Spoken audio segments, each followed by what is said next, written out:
ဟယ်လိုဒီနေ့တော့ပထမဆုံးအနေနဲ့ကညွတ်ကြော်လေးကြော်စားဖြစ်ပါတယ်ကညွတ်ကိုပစွန်ကြောက်လုံးခွဲလေးနဲ့ကြော်ထားတာပူပူလေးနဲ့အေးအေးလေးနဲ့အရန်စားလို့ကောင်းနေရှင်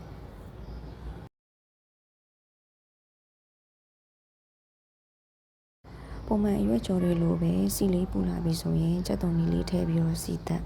ပြီးတော့ရင်တော့လုံးခွဲလေးထောင်းထားတဲ့ပစွန်ကြောက်လေးထည့်ပြီးစီသက်ပစွန်ကြောက်လေးလည်းစီသက်ပြီးတော့နွမ်းလာပြီဆိုရင်လှီထားတဲ့ကညွတ်လေးတွေကိုထည့်ပြီးတော့နွမ်းဝအောင်စီထပ်သက်ပါမယ်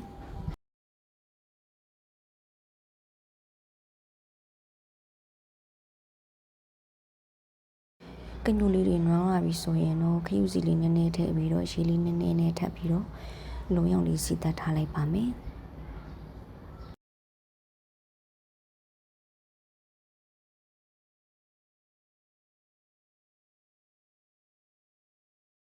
ပြီးသွားရင်တော့အရသာအတွက်စားလေးနည်းနည်းထည့်ပါမယ်နော်ပြီးရင်ကညွတ်မနိုးမှဆိုတဲ့အကြောင်းရေလေးနည်းနည်းလေးထည့်ပြီးတော့ရေလေးခန်းထဲဒီဆက်တဲထားလိုက်ရင်တော့